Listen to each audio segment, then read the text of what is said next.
A man tells his wife, I don't have money. You need to understand. You need to manage. Stop asking for too much. And then the woman, the wife, naturally, women knows how to manage. Trying to help the man manage the little that the family has.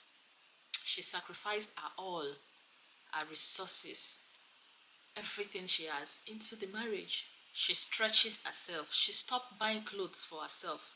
She stopped making nice hair. She stopped looking good because everything she has, she's channeling into the family upkeep just because she believes that the man does not have really. Unknowingly to her, this same man that does not have money for the family has money to sponsor another lady outside, has money to take care of another lady outside, has money to take another lady out for outing, to the restaurant, to the dinner, to enjoy themselves, has money to lavish on another person outside. And then this same man comes back home and starts complaining. My wife is no more vibrant. She's not the woman I married. She's not looking good. She's not taking care of herself. She has let go of herself. She's always looking moody. She doesn't smile like before. And that's why in this video, I'll be talking about water your own garden. Water your own garden, because anything that has been neglected long enough will show signs of dryness, and that is what this man is complaining about. Water your own garden. A garden that is well watered will flourish, you would see that nourishment. A garden that is well watered will be beautiful, will blossom, will be fruitful. In the book of Ephesians chapter 5 verse 29, it says, for no man ever yet hated his own flesh, but nourisheth and cherisheth it, even as the Lord the church. Look at those words, nourisheth, cherisheth. Nourish, cherish your wife. Marriage is nourishment.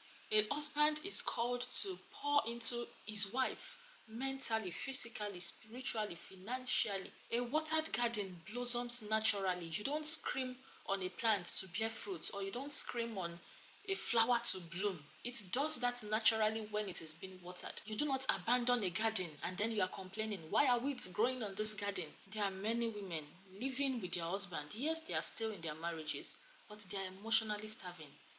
No love, no affection, no intentional care, no covering, no affection, no romance, no provision, no protection, no covering, nothing. And what happens is that when a woman is constantly being starved, something begins to happen in her. Something begins to happen internally. She becomes quieter. She becomes less expressive, less confident, less joyful. The woman who was vibrant, who speaks freely, now becomes somebody that speaks carefully. The woman who dressed beautifully now becomes someone who dressing doesn't matter. I don't care. That's the least of my concern right now. Have you not seen people that goes into marriage and when you see them years after, you begin to wonder, is this the same person? This person is a fashionista. This person is vibrant. This person is always smiling. This person is a happy soul. What happened to her? In the book of Genesis, God placed Adam in the garden. Not just to stay there, but to tend for the garden, to keep the garden. That means maintenance is part of the responsibility.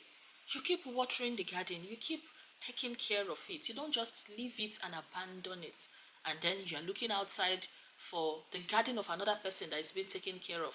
Take care of your own garden, water your garden. You cannot keep humiliating a woman and you are expecting confidence from her. Some men will speak life into strangers, but when they come home, they start speaking deaths into their spouses.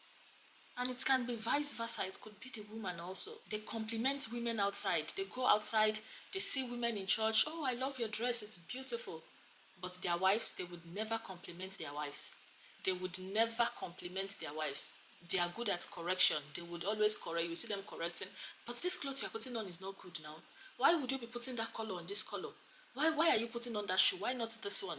But when they see a lady outside, they would compliment from the cap to the toe. But you will never find them complimenting their own wives. Okay, she doesn't know how to dress. Get her a beautiful dress. Show her how to rock it. She doesn't know how to combine colors. Work it out for her. Let her get to that your taste and that your standard. They notice the hairstyles of another woman outside, but they don't see the exhaustion on the face of their own wives. There are marriages where the women are always crying. Crying in the bedroom because they don't want the children to see their tears. Why? Because a man that once pursued them, that once chased them, that once, chased after them, longing to have them, has gotten them and now is abandoning her. There are a lot of women wondering how their husband can laugh out loud on the phone while talking to another lady. For some women, they are in competition with their husband's phone. He is always on the phone. No attention, no time for the wife. He is always on the phone. Some men would even go ahead to say, as long as I pay the bills, I think that is enough. Ephesians 5 compares the husband's love, where we just read, to the love of Christ.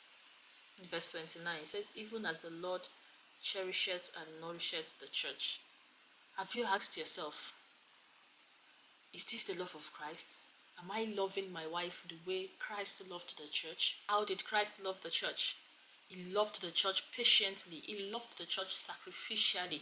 He loved the church intentionally. This video is a call to water your garden. Nourish it. Cherish it. Some people realize too late when the damage has been done. And that's why this video is a call to nourish and cherish your wife. Water your own garden. When a woman is loved well, when a woman is supported well, when a woman is honored and taken care of the right way, she will blossom.